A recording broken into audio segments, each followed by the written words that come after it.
Hello everyone, and welcome to this tutorial. And here I'll be teaching you how to create a tree in this program here, which is called Arbaro, and import it into Blender and work with it a little bit in there, maybe animate it, texture parts of it at least. So, let's get started. Arbaro is a free program, by the way. It can be downloaded. I did have the web page open, but I think I closed it on accident. I'll post a link to it underneath this video, in the description of the video. And basically, it's a tree generation program, obviously, as you can see here. When you open it up, this is the default file. And it also comes with some other trees that were pre-made, so you can look at those and see how they were created. But there aren't really very many tutorials on Arbor. So it has a lack of education for the most part, because I had to figure most of these things out myself since there weren't really any great tutorials on it. So, yeah, let's get started by looking over, and let me just explain to you the basics of it.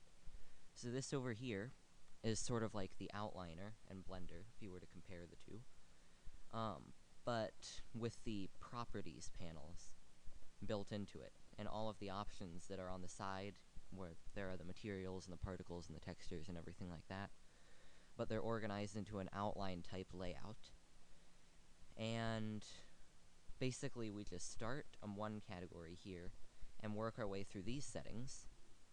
Then we would move on to this category here and work our way through these settings and keep going until we had the tree that we wanted. So we're going to start with the tree shape. I'm going to come up with some really weird tree species. It's not supposed to resemble anything. I'll just try to use as many of the settings as I can. So we'll start by naming the species, which you don't have to name it, but I don't know. I give it some weird name. We'll just call it Blender Tree. And this is the tree shape. As you can see, it's set to conical right now. And that's not quite what I'm going to use for this. You can see they have little images next to each of the names, so you can see what it would look like. I'm going to use hemispherical, and you can see it change a little bit in there in the viewport. The levels, as you can see over there, there's a little diagram for them, are basically the levels of detail on the tree. Level 0 is the trunk, level 1 are the main limbs, level 2 are the smaller limbs, level 3 are even smaller limbs, and level 4 are even smaller limbs. Well, those are twigs by then, not limbs. Most of the time you'll only need 3 levels on a tree, because 4 levels is kind of going to the extreme. So we're going to use 3 levels. The scale is the height of the tree, the height of the tree in meters, I believe it is. I'm going to make this probably...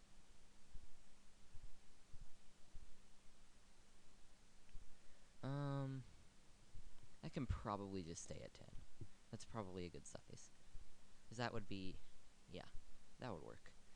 So, we'll move on to the scale V, which is scale variation. This program was actually created to work with POV-Ray, or POV-Ray render engine, which is also free and open source, I believe, and it can be used with Blender too. However, I won't be using it in this tutorial. So I think that you could instance the trees in that and create large populations of them. And when you did that, the tree variation, or the scale variation, variated the size between the trees, so they weren't all perfectly the same. So, since we're only making one tree and importing it into Blender, that won't really do anything. The base size, as it said, is the fractional branchless area at the tree base. Oh, you click on that, it'll pull up another little summary. What it's saying is basically, if I set this value to 0.3, the branches will go higher off the ground. If we set it to 0.1, they'll be closer to the ground. So we'll probably want to set that at about, I don't know, maybe we'll just keep it at its default. That's pretty good, 0.25. And the base splits are the stem splits at the base of the trunk. I don't use that. You would only use that if there were like 2 main tree trunks on the same tree. but since ours only has one, and it's not really that twisty and strange looking, then we're just going to have one trunk and not two. The ratio power is the radius reduction, as it says there. Basically, the higher I set that, the skinnier these tree limbs will get. So if I set that to 1.5, tree limbs will get skinnier. And let's set that at 2. Set it something like that. Attraction up is the upward/downward growth tendency. You'll notice if I put that at 1, it didn't do anything. Hang on. Okay, it doesn't seem to be affecting it. I never use that setting anyway. Alright, but we have those settings set up, so let's move on to the trunk radius. And the ratio is the trunk radius/length ratio, as it says there. Higher I set this, if I set it to 0.1, the trunk gets wider, and that just looks really weird. Maybe 0.25? You'll notice that the skinnier I make the trunk, the limbs get skinnier too, so you might have to come back and change your ratio power value, depending on how skinny you make the trunk afterwards. And I think 0.025 should work. Hang on. Let's make that 0.03. Let's just make it a little bit bigger. The flare is the exponential expansion at the base of the tree. Basically, it's where it sort of expands at the bottom there. So if I put this at 1, that's going to get wider. If I put it at 0, it's not going to have that at all, which we don't want. I think we'll probably keep it at about 0.1. We'll do 0.75. Is that too much? That'll work. Alright, the lobes are, you can see it as a little diagram over here. It's like sort of when you see the tops of the tree roots going into the ground. Kind of. Let me show you. You have to watch from the top view, though, so you can see what's going on. If I set the lobes to 5, we'll say, you saw that the resolution increased, but nothing really changed. That's because we have to adjust the lobe depth to actually make a difference. If we put the lobe depth at 0.1, you'll see what happened there. And that looks a lot more like a tree than just a perfectly round. Actually, it was more diamond-like shape before. And let's see here. 0 scale and 0 scale V. Those are extra trunk scaling values, and we don't need to mess with those, because the trunk is fine the way it is. And let's move on to the leaves now. The leaves are where I've had the most difficulty in the past. Oops. You saw Blender open in the background there. We'll get to that in a second, though. We're gonna have about, I don't know, maybe 30 leaves. And you can see I added 30 leaves there. They do look pretty, yeah, they don't look random enough. They look pretty uniform for something that's supposed to be organic. But then we'll fix this in a little while. It won't be perfect, because I still haven't figured out how to really fix it completely, but it'll look a lot better than that. And the leaf shape, you can see they have different options on here. They're really minuscule differences for the most part. I mean, unless you do sphere. That's if you're making, like, wheat or something, and you want the little wheat grains at the top. But we're just having leaves, so we're just going to use the default disc shape, because we don't need anything too complex. And the leaf scale, let's see here. Probably put that at about 1.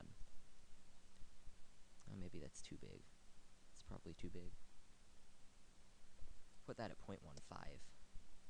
So you can end up scaling it down, not scaling it up.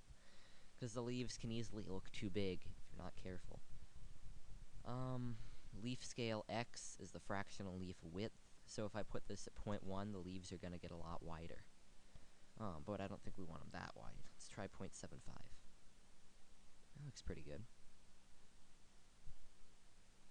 Let me try 0.3. No. 0.75. That'll work. Alright. Leaf bend is the leaf orientation towards light. Just sort of bends them towards light. I don't know how it does it in this case, because I don't even know that there's a defined light source in this. But I leave it at the default value anyway. leaf stem length is the fractional leaf stem length. Basically, that decides how far away the leaves are from the branches. And since we can't actually see any stems, we don't want them to be quite that far away, because then they look like they're floating. So we want to do 0.075, maybe 0.05, something like that. And the leaf distribution is how the leaves are distributed along the branch. If I put this at, say, 1. Yeah, that looks a little bit better at least. And they're a lot closer and not quite as spread out. Let's move on to the pruning / envelope. I never do anything with that. I don't know exactly what it does. Yeah. And the quality of the tree is fine, so we'll leave that where it is. And we'll move on to the next level, which is the trunk. And we'll start with the length and taper, which I don't believe we actually need to change anything on. So let's just move straight on to the curvature. And the curve resolution is, of course, how smooth, not how smooth, but how high the quality of the curve is. It'll look really blocky if it's really low, and then we curve the tree trunk. So we want something higher than that, probably about 10, I think. Whoops. Oh, I don't know what value that was at by default. Hang on. Alright, we can keep the curve at 1. Just a very slight curve. You can see it changed it up here in the top. And the curve V, which is curve variation, we can set that at, we can put that at 1 too. And the curve back, we can probably put that at -1. So now you can see it curved back a little bit too. You can't really see a whole lot of difference in here, but if you move this around, which is rotating your view, of course, then you can see a little bit of a difference. But we want it to be pretty subtle. And let's move on to the splitting, which, again, we don't want any splitting, because this would split the tree trunk again. You can see there, that's sort of what it would look like. But we don't want that. We just want one main tree trunk. So let's move on to the branching. There's nothing that needs to be changed on the branching, because there's only one branch, which is the trunk. And don't really need to change anything else in the curvature or anything. So we'll move on to level 1, which are the main limbs. We don't have to change anything in the length and taper, because those are both fine. The curvature. Let's set the curve resolution at 10, again. And let's see here.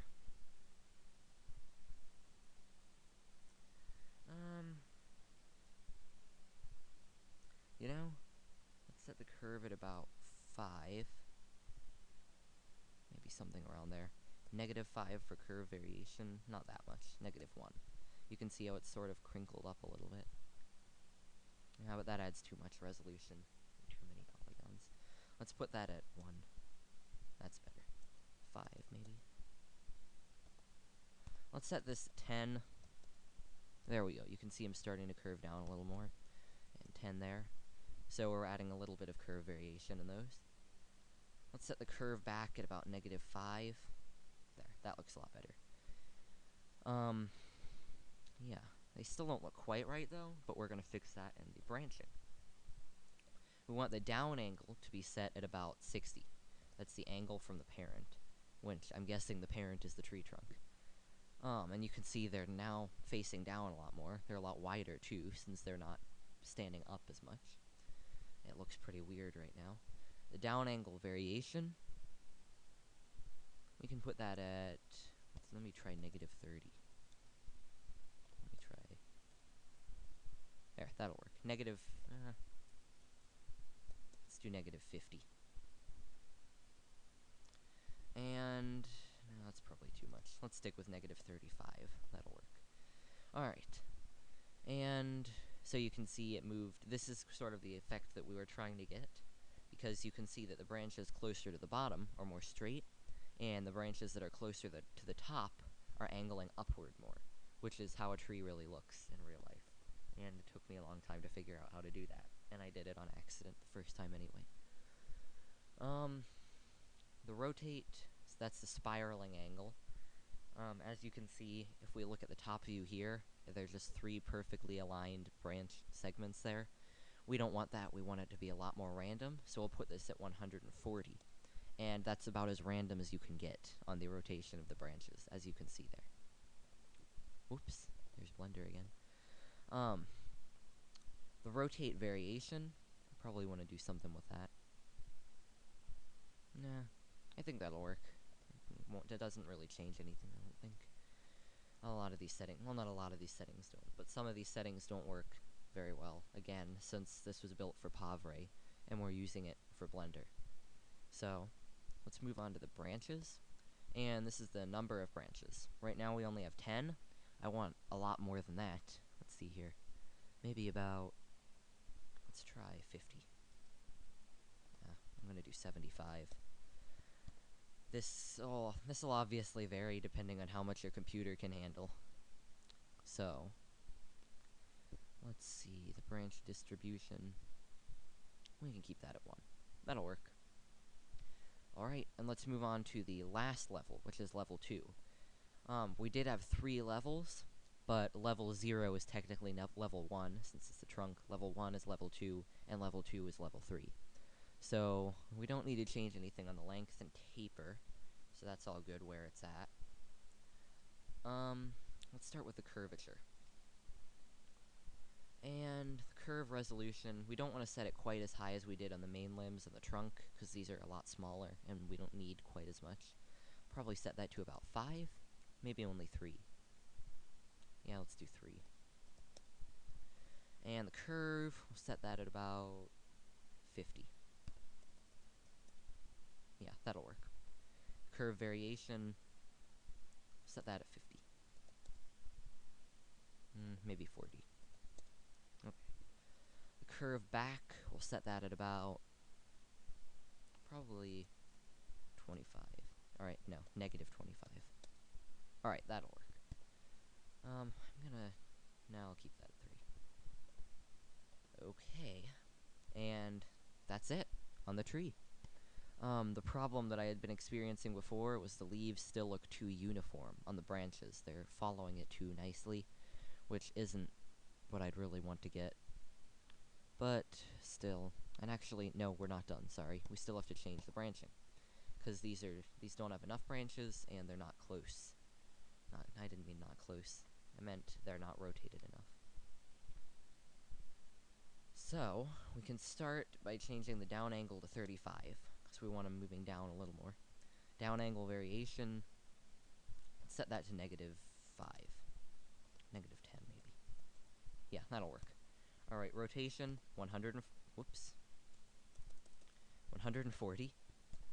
So that they're rotated, and they're not, yeah, they're a lot more random, and not quite as even. Oops, well, 140, not 150. There we go. Alright, rotate V, or rotate variation. We can keep that at the default. And we'll give this probably, I'll do 30 branches. The branches here are where it can really slow down your computer. This is about probably as much as my computer could handle while I'm recording a video tutorial. So I'm going to leave it at that. And that's all for the tree. So now we need to export it. And we can do that by clicking this button here under Create and Export Tree. And we want to find the folder that we're storing it in. In my case, it's in here. I'll name this Tutorial Tree. And we want this to be a wavefront object, or an object file, because we can't import Pavre meshes, I don't believe. Oh, it took away the name when I changed that. Alright, we'll just name it Blender Tree. Alright, and we're going to check UV coordinates for stems, because we're going to be UV mapping and texturing the trunk, which is somehow counted as a stem in this case. It's a pretty big stem. And the branches, so that way we don't have to actually go in and unwrap them, but they already have preset UV coordinates. I would do that with the leaves typically, but I found that in trees like this, it actually looks better when we don't UV map the leaves and just use a solid color on them. I don't know why. Probably, if you want to use leaves, hang on, let me export this real quick so I can show you. Just click Start to begin the export. And alright, there it is. Okay, if you wanted to use UV coordinates for the leaves, then you should go into General and under Leaves. I would change the disk to square, so that way they're not leaf-shaped leaves, but planes, and that would probably help with the UV mapping. You'd also want to scale the leaves up and make the size bigger, probably. But I'm usually just sticking with the disk and not UV mapping. So, our tree is exported. I'm gonna minimize this in case it didn't work properly. And let's go into Blender. Alright, let's delete that default cube. We don't need that lamp either. Let's go up under File, and we'll import the object. And I have it here on the side. Just locate the folder you saved it in. And I believe we saved it as Blender Tree. It says it's 0 megabytes, but that's not accurate. I guess it just doesn't register the file size until I've already opened it. So let's import it. My computer might slow down here a bit. Significantly. It shouldn't crash because I've done this before. Alright, there we go. Yeah, and there's our tree. Looks pretty good, except for the weird formations of the leaves. Like I said, I didn't know quite how to fix yet. If I ever do find out how to fix that, then I'll show you guys in another tutorial, or in a quick update to it. And, yeah, so that's our tree. What we want to do first is we're going to start by unwrapping the trunk, which is technically already unwrapped. Let's split our window here, our viewport. I'm gonna hide the leaves so that my computer can speed up a bit more here. Alright, and let's change this window to the UV image editor. And I'm just gonna open tree bark texture. Let's see here. Textures, whoops. Find it in here. It is a pine tree texture, or a pine bark texture. However, even though we used actual leaves and not needles, remember this is just a weird tree species that we came up with for the purposes of this tutorial. So, it doesn't completely have to match up. And there's pine tree texture, which is tiled, or capable of being tiled. And if we press tab to go into edit mode on this, you'll see that it already has the UV coordinates set up, since it UV mapped it before. Let's go into textured view, and as you can see, we're gonna have to bring our little image back here. Alright, there we go. Bark is a little bit too big on here. We need to make it smaller, and it's too narrow. We need to make it wider. To make it wider, scale this in along the x-axis by pressing SX, and as you can see, there. It's no longer narrow. It's just as wide as we want it to be. But it's still too small, or too big, I mean. We need to make it smaller. So to make it smaller, we just need to scale this up significantly. Probably somewhere right around there. And if you'll notice, there are texture seams. They're not that noticeable in this case, at least.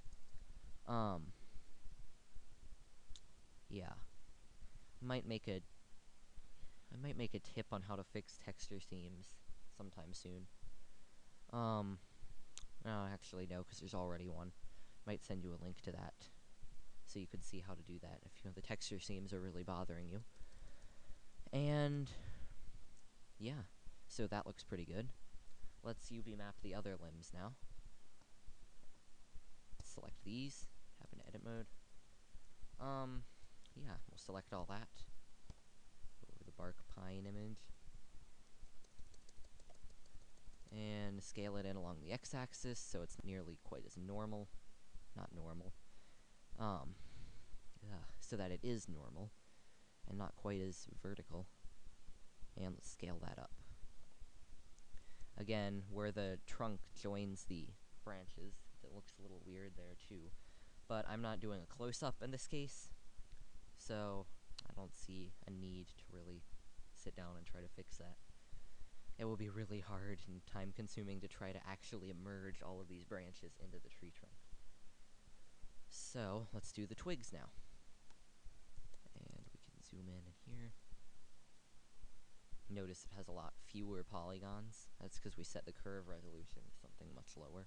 When we're setting the curve resolution, we're really just setting the resolution in general. And let's select the bark pine image. And wait. It's running slow because there are so many twigs that are unwrapped. I'm trying to zoom out, but... Oh, whoa. There we go. Okay, that worked. And I'm going to zoom in so we can see what's going on here. Let's scale that in along the x-axis. There we go. Scale that up. And that'll work. Alright, there's our fully UV mapped tree. And, yeah. So let's get the materials set up now. We can join that again. And just so my computer runs faster, let's go into wireframe. And all we need to do is come in here. And, oh, yeah, and it already has a material for you. We're going to call this bark, though, because we don't want different materials for each of them since they all have the same settings. We could turn the specularity off. Technically, it would have a little bit of specularity, but not a lot. And we'll come into the textures, add a new texture, image texture, and let's load the bark pine image. And set the mapping coordinates to UV. And we want a little bit of normal value in there too. Alright. And let's have this use the bark material as well. And this use the bark material as well. Now let's unhide our leaves by pressing Alt-H. And I'm just going to give those a quick material. Turn the specularity down at least, like 0.05. Give this a nice color, something like that. That'll work. And we want to turn the translucency all the way up. It wouldn't be 100% translucent in real life, but leaves are pretty translucent, and the translucency effect isn't quite as strong as I think it should be, at least. So if we turn it up to 1, that should be good. And what that's doing is it's letting light pass through the object. Yeah. And let's position the camera, maybe right about... whoa, wrong way. Let's move it right about there. We'll lower it, rotate it up. Alright, I'm gonna get a quick lighting setup here. Just add a sun lamp. Move it up there, out of the way. There, something like that. Change the color to a nice yellowish. The energy to 1.5.